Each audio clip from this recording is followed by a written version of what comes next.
ಇದು ವಿಷಮುಕ್ತ ಅಡುಗೆ ಮನೆ ಮುಕ್ತ ಮಾತು. ಬದುಕು ತಂದೊಡ್ಡಿದ್ದ ಅನಿವಾರ್ಯತೆಯಿಂದ ಕೃಷಿಯನ್ನೇ ವೃತ್ತಿಯನ್ನಾಗಿ ಆರಿಸಿಕೊಂಡು ಇಂದು ಕೃಷಿಯಲ್ಲಿ ಜೀವನವನ್ನು ಕಂಡುಕೊಂಡಿರುವ ಪ್ರಗತಿಪರ ಕೃಷಿಕ ರಾಘವೇಂದ್ರ ಹೊಡಬಟ್ಟೆ. ಬದುಕೋದಕ್ಕೆ ಕೃಷಿ ಎಷ್ಟು ಅಗತ್ಯ ಅನ್ನೋದರ ಬಗ್ಗೆ ಅವರೇನ್ ಹೇಳಿದ್ದಾರೆ ಬನ್ನಿ ನೋಡೋಣ. ಈ ಮಟ್ಟಕ್ಕೆ ನಾನು ಏನಾದ್ರು ಬೆಳೆದಿದ್ದಿದ್ರೆ ಕೃಷಿಕನಿಂದನೇ ಬೆಳಿತೇನೆ. ಎದೆ ತೊಟ್ಕೊಂಡು ಎಲ್ಲಿ ಬೇಕಾದ್ರೂ ಹೇಳ್ತಾನೆ. ನಿಮ್ದು ಇವತ್ತು ದುಡ್ಡು ಹಾಕಿದ್ರೆ ನಾಳೆ ಅದು ತಕ್ಷಣ ಯಾವುದೇ ಪ್ರತಿಫಲ ಕೊಡಬೇಕಾದ್ರೂ ಒಂದು 12 ವರ್ಷ ತಪಸ್ಸು ಅಂತ ಏನು ಹೇಳ್ತೇವೆ, ಕೃಷಿನೂ ಒಂದು ತಪಸ್ಸು.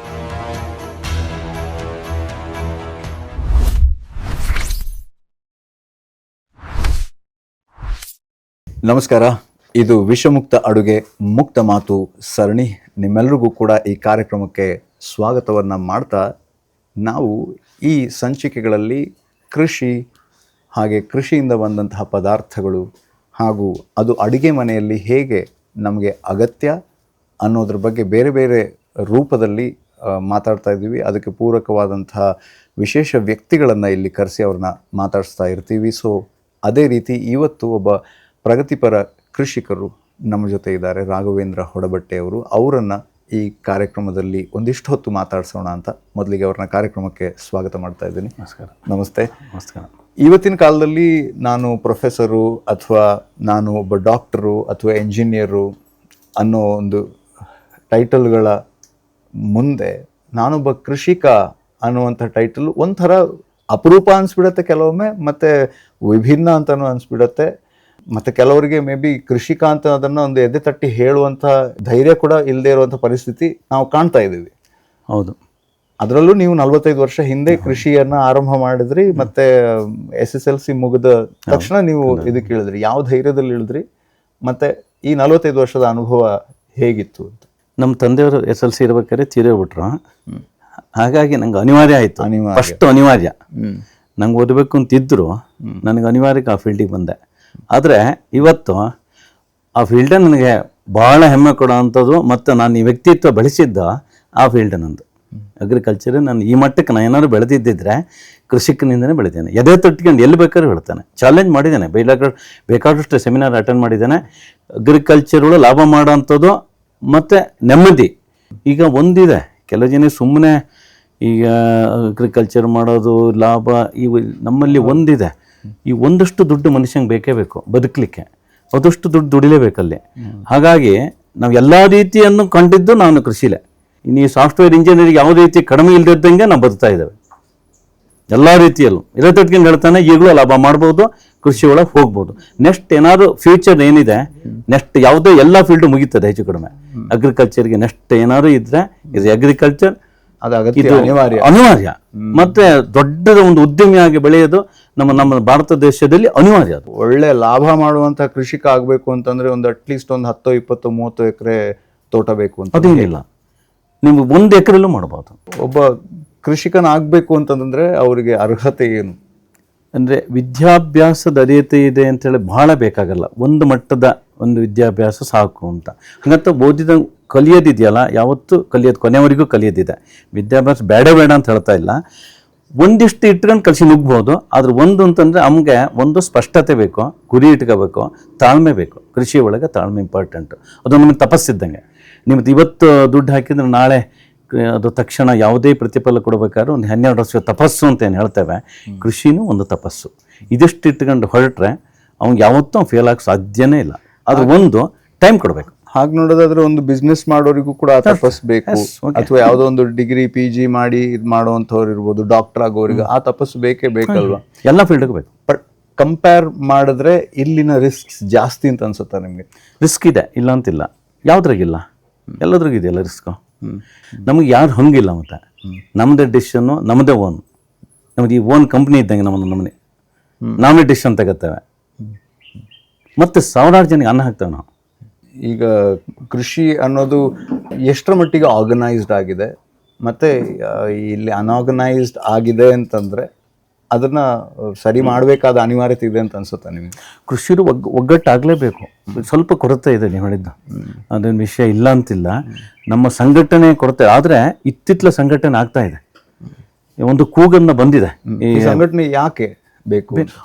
ಈ ಕೃಷಿ ಒಳಗೆ ಬೇಕಾದಷ್ಟು ಪ್ರಾಬ್ಲಮ್ಗಳಿದೆ. ಪ್ರಾಬ್ಲಮ್ಗಳು ಇದ್ದು ಅಂದರೆ ತೊಂದರೆಗಳಿದೆ ಅಂತಂದರೆ ಅದು ಪರಿಹಾರ ಹುಡುಕ್ಬೇಕಲ್ಲ.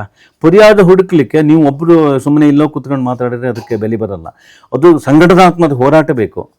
ಈಗ ಎಲ್ಲ ಕಡೆನೂ ಆಗ್ತಾ ಇದೆ. ಈ ನಮ್ಮ ಸಿರ್ಸಿ ತಗೊಳ್ಳಿ, ಇನ್ನು ಲೋಕಲ್ನ ನಮ್ಗೆ ಹೇಳ್ತಾ ಇರೋದು ಸಾಗರ, ಸಿರ್ಸಿ, ಶಿವಮೊಗ್ಗ, ನಿಮಗೆಲ್ಲ ಕಡೆನೂ ಇಲ್ಲಿ ನಮ್ಮ ದಾವಣಗೆರೆ, ಚನ್ನಗಿರಿ ಎಲ್ಲ ಕಡೆನೂ ಬೆಳೆಗಾರರ ಸಂಘಗಳು ಅಂತ ಒಂದು ಮಾಡ್ಕೊಂಡಿದ್ದಾವೆ. ಅದ್ರ ಮುಖಾಂತರ ಹೋರಾಟ ಇದೆ.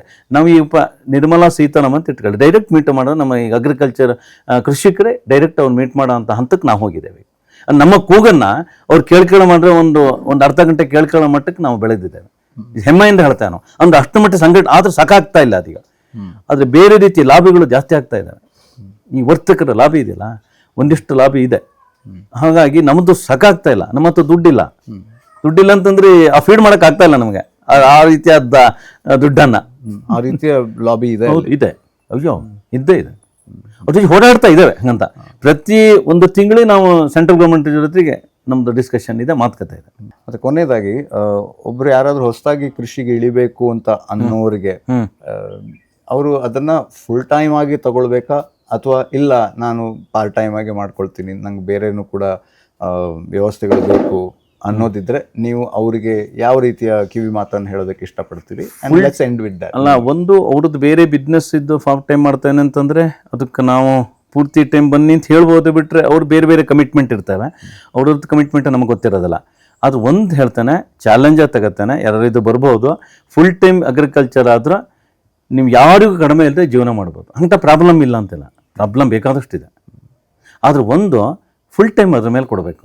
ಈ ಪ್ರೊಫೆಸರ್ ಅಂತ ಇಟ್ಕೊ ಅಥವಾ ಇಂಜಿನಿಯರ್ ಅಂತ ಇಟ್ಕೊಳ್ರಿ, ಎಷ್ಟು ಗಂಟೆ ದೇಶಕ್ಕೆ ಕೊಡ್ತಾರೆ ಅಲ್ಲಿ ಕಾಲೇಜಾಗ ಕೂತ್ಕೋತಾರೆ ಪ್ರೊಫೆಸರು. ಬೆಳಿಗ್ಗೆ 9-10 ಗಂಟೆ ಹೋದರೆ ಸಾಯಂಕಾಲ 5 ಗಂಟೆವರೆಗೆ ಬರ್ತಾರೆ. ನಾವು ಅದೇ ರೀತಿಯ ಟೈಮ್ ಕೊಟ್ಟರೆ ಖಂಡಿತ ಯಾವುದೇ ಸಮಸ್ಯೆ ಇಲ್ಲ. ಯಾವುದ್ರಾಗ ಆಗೋದಿಲ್ಲ ಲಾಸು, ಯಾವುದ್ರ ತೊಂದರೆ ಇಲ್ಲ, ಎಲ್ಲದ್ರಿಗೂ ಇದೆಯಲ್ಲ. ಈಗಂತೂ ಜಾಸ್ತಿ ನಿಮ್ಗೆ ಗೊತ್ತಿಲ್ಲ, ಈ ಬೇಕಾದಷ್ಟು ಬಂದ್ಬಿಡ್ತು. ಜೀವನನೇ ಮಟ್ಟಿಗೆ ಹೋಗ್ತಾ ಕೆಲಸಗಳು ಕಳ್ಕೊಳ್ತಾ ಇದ್ದಾರೆ. ಊಟ ಮಾಡೋಕ್ಕೆ ಗೊತ್ತಿಲ್ಲ ನಮಗೆ, ಅಂಥದ್ದು ಆಗಲ್ಲ. ನಾವು ಯಾವತ್ತು ಎಂತಂದ್ರೂ ಊಟ ಮಾಡಲಿಕ್ಕೆ, ನೆಮ್ಮದಿ ಜೀವನ ಮಾಡಲಿಕ್ಕೆ, ಈಗ ಕಾರ ಓಡಾಡ್ದಾಗ ಆಗ್ಬೋದು, ಅದು ಆಗದೇ ಇರಬಹುದು, ಆದರೆ ನೆಮ್ಮದಿಯನ್ನು ಊಟ ಮಾಡಿ ಮನಗಷ್ಟು ನಮಗೆ ಯಾವತ್ತೂ ಕೊರತೆ ಆಗೋದ್ರೆ. ಯಾರಿಗಾರು ಕೊರತೆ ಆಗಿದ್ದಿದ್ರೆ ನಮಗೆ ಬರಲಿ ಹೇಳಿ. ಆದರೆ ಕೊರತೆ ಆಗಿದ್ದಿದ್ದು ಒಬ್ಬೊಬ್ಬರಿಗಿದ್ರೆ ಅವ್ರು ಬೇರೆ ರೀತಿ ಆಗಿದೆ. ಇದು ಅವ್ರದ್ದು ಒಂದು ಶ್ರದ್ಧೆ ಕಡಿಮೆ ಆಗಿದೆ ಬಿಟ್ಟರೆ ಕರೆಕ್ಟಾಗಿ ಕೃಷಿ ಮಾಡೋ ಎಲ್ಲಿ ಫೇಲ್ಯೂರ್ ಆಗಿದ್ರೆ ನಮ್ಗೆ ಹೇಳಿ. ಮತ್ತೆ ಇನ್ನೊಂದು ವಿಷಯ ಕೇಳಬೇಕು, ಅದ್ರ ಜೊತೆ ಮುಗಿಸೋಣ ಮಾತು. ಈಗಿನ ಕೃಷಿ ವ್ಯವಸ್ಥೆಯಲ್ಲಿ ತಂತ್ರಜ್ಞಾನ ಎಷ್ಟು ಬಳಕೆ ಆಗುತ್ತೆ, ಬಳಕೆ ಮಾಡ್ಕೋಬೇಕು? ಅವಶ್ಯ ಬಳಕೆ ಮಾಡ್ಕೋಬೇಕು. ಅಂದರೆ ನಿಮ್ಗೆ ಹೇಳಿದ ನೀವೇನು ಬಳಕೆ ನಾವು ಮಿಷನರಿ ಈ ಔಷಧಿ ಈ ತೋಟಕ್ಕೆ ಉದಾಹರಣೆ ನಿಮಗೆ, ನಮ್ಮ ಅಡಿಕೆ ಕಮರ್ಷಿಯಲ್ ಕ್ರಾಪ್ ಇದೆ, ಇದು ಇದೆ. ಅಡಿಕೆ ಕೊಯ್ಲಿಕ್ಕೆ ದೋಟಿಗಳೆಲ್ಲ ಬಂದವು, ಮತ್ತು ಸ್ಪ್ರೇಗಳೆಲ್ಲ ಬಂದವು. ಈಗ ನೆಕ್ಸ್ಟ್ ನಾವೆಲ್ಲ ಈ ನೀರಾವರಿ ವ್ಯವಸ್ಥೆಗೆ ಈಗ ಮನೇಲೆ ಕೂತ್ಕೊಂಡು ಮೊಬೈಲಿಂದ ಕಂಟ್ರೋಲ್ ಮಾಡೋಷ್ಟು ತಂದುಬಿಟ್ಟಿದ್ದೇವೆ. ಈ ನೆಕ್ಸ್ಟ್ ನಾನೇ ಮಾಡ್ತಾ ಇದ್ದಾನೆ. ನೆಕ್ಸ್ಟ್ ಗೇಟ್ ವಾಲು, ನೀವು ಹೊರಗಡೆ ದೇಶದಾಗಿದ್ರು ನಮಗೆ ಒಂದು ಗೇಟ್ ವಾಲ್ ಚೇಂಜ್ ಮಾಡ್ಬೋದು. ಆ ರೀತಿಯಾದ ವ್ಯವಸ್ಥೆ ರೆಡಿ ಮಾಡಿದ್ದಾನೆ. ಇನ್ನು ಒಂದು ಮುಗಿಸ್ಬೇಕು ತಂತ್ರಜ್ಞಾನ 100% ಬೇಕು, ಹೆಲ್ಪ್ ಆಗುತ್ತೆ. ನಮಗೆ ಬೇಕೇ ಬೇಕು. ನಾವು ಇಲ್ಲಿ ಎಷ್ಟರ ಮಟ್ಟಿಗೆ ಸರಿ ಏನು ಗೊತ್ತಿಲ್ಲ ನಮಗೆ. ಉದ್ಯೋಗ ನಷ್ಟ ಬೇರೆಯವ್ರಿಗೆ ಆಗ್ಬೋದು ಅಂತ ಮತ್ತೊಂದು ವಾದ ಇದೆ. ಬರೋದ್ರಿಂದ ಆ ಕಸುಬು ಏನು ಮಾಡ್ತಾರೆ ಅವ್ರಿಗೆ ಅದು ಹೊರತು ಬೀಳುತ್ತದೆ ಅನ್ನೋದು ಒಂದಿದೆ. ಆದ್ರೆ ನಮ್ಗೆ ಅನಿವಾರ್ಯ, ಅದೀಗ ಅನಿವಾರ್ಯ. ಯಾಕಂದ್ರೆ ಲೇಬರ್ ಸಮಸ್ಯೆ ಇರೋದ್ರಿಂದ. ಯಾಕಂದ್ರೆ ನಾವು ಈ ರೋಬೋಟ್ ಅನ್ನು ಕಾಯ್ತಾ ಇದ್ದೇನೆ. ನಾನಂತೂ ಸ್ವಂತ ಹೇಳ್ಬೇಕು ಅಂತಂದ್ರೆ ರೋಬೋಟ್ ಎಷ್ಟೊತ್ತಿ ಸಿಗ್ತದೆ ನಮಗೆ ಅಂತ ಲೇಬರ್ ಸಮಸ್ಯೆ ಇದೆ. ನಮ್ಮ ರೋಬೋಟ್ ಬಂದ್ಬಿಟ್ರೆ ಅದು 24 ಗಂಟೆ ಕೆಲಸ ಮಾಡ್ತದೆ. ಸೊ ಪ್ರೋಗ್ರಾಮ್ ಸೆಟ್ ಮಾಡಿ ಅಡಿಕೆ ಮರ ಬಿಡಿಸೋದು ಇಷ್ಟಿಷ್ಟು ದೂರ ಇಂತಿಷ್ಟು ದೂರ ನೀವು ಪ್ರೋಗ್ರಾಮ್ ಸೆಟ್ ಮಾಡಿಟ್ರೆ ಕರೆಕ್ಟ್ ಬಿಡಿಸ್ತಾ ಇರ್ತದೆ. ಒಂದು ರೋಬೋಟ್ ಇಟ್ಟರೆ ನನಗೆ ಸಾಕು. ಇನ್ನೂ ದೊಡ್ಡ ಲಾಭ ಮಾಡ್ತೇನೆ ನಾನು ಕೃಷಿ ಒಳಗೆ. ಮತ್ತು ಸುಮ್ಮನೆ ಸಾಂಪ್ರದಾಯಿಕ ಅಂತೇಳಿ ನಾನು ಕೃಷಿ ಮಾಡ್ತಾ ಇಲ್ಲ, ಬಿಸ್ನೆಸ್ ಅಂತ ತಗೊಂಡಿದ್ದೆ ನಾವೆಲ್ಲ. ಆ ಥರ ಮಾಡ್ಬೇಕಾ? ಹೌದು, ಅನಿವಾರ್ಯ. ನನ್ನ ಮಗ ಯೋಚಿಸಲಿದ್ದಾನೆ, ಅವೀಗ 8 ಎಕರೆ ತೋಟ ಹಾಕ್ಸಿದ್ದಾನೆ. ನೆಕ್ಸ್ಟ್ 2 ವರ್ಷ ಬಿಟ್ಟು ರಿಟರ್ನ್ ಅವರು ಕೃಷಿನ. ಹೌದು, ಕೃಷಿ. ಮತ್ತೆ ಅವ್ನು ಮತ್ತೊಂದು ಸೈಡ್ ಮತ್ತೊಂದು ಇಟ್ಕೊಂಡು ನೀವು ಹಾಫ್ ಅಂತ ಹೇಳಿದ್ರಲ್ಲ, ಪಾರ್ಟ್ ಟೈಮ್ ಅಂತ. ಫುಲ್ ಟೈಮು ಬರಲಿ, ಇಲ್ಲಿ ಕೊನೆ ಪಕ್ಷ ಪಾರ್ಟ್ ಟೈಮರು ಬರಲಿ.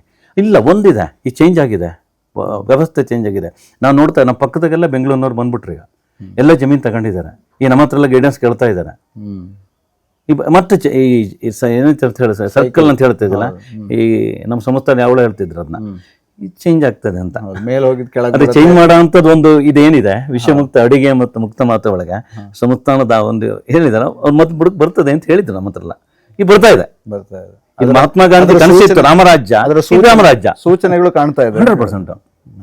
ಮತ್ತೆ ರಾಮಚಂದ್ರಪುರ ಮುಟ್ಟುಗಳಿದಾರ, ಗುರುಗಳಿದಾರಲ್ಲ, ಈ ಒಂದು ದಿಸೆಯಲ್ಲಿ ಬಹಳ 15 ವರ್ಷ ಹಿಂದೆ ಹೆಜ್ಜೆ ಇಟ್ಟಿದ್ದಾರೆ ಅವರು, ಈಗಲ್ಲ. ಮತ್ತು ಗೋ ಸಮ್ಮೇಳನ ಅಂತ ಮಾಡಿದ್ರು, ಗೋವುಗಳಿಗೆ ಮಾಡ್ಕೊ ಇವರು ಇದಕ್ಕೆ ಪೂರಕವೇನೆ.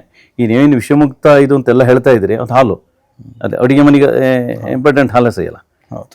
ಆಮೇಲೆ ಗೋಮೂತ್ರ, ಗೋಮಯ ಕ್ಲೀನಿಂಗಿಗೆ, ಅಡುಗೆ ಮನೆ ಕ್ಲೀನ್ ಮಾಡಬೇಕಂತ ಹಿಂದೆಲ್ಲ ಮಾಡ್ತಿದ್ರಲ್ಲ, ಅದು ಎಲ್ಲವಕ್ಕೂ ಅವ್ರದ್ದು 15 ವರ್ಷದ ಹಿಂದೆನೇ ಇದಕ್ಕೆ ಪೂರಕವಾಗಿ ಅಂದರೆ ಫೌಂಡೇಶನ್ ಹಾಕಿದ್ರು ಅಂತ. ಅದು ಬೇಯಿಸ್ಬೇಕಲ್ಲ, ಬೇಸ್ ಕರೆಕ್ಟ್ ಹಾಕಿದಾರೆ, ಅದರ ಫಲ ಈಗ ಸ್ಟಾರ್ಟ್ ಆಗ್ತಾ ಇದೆ. ಇನ್ನು ಬೇಕಿದು, ಇನ್ನು ಬೆಳಿಬೇಕು. ಆದ್ರೆ ಒಂದು ಈ ಸಂಸ್ಥಾನ ಗುರುಗಳ ಜೊತೆಗೆ ಬೇರೆ ಸಂಘಟನೆಗಳು ಕೈ ಜೋಡಿಸ್ಬೇಕು.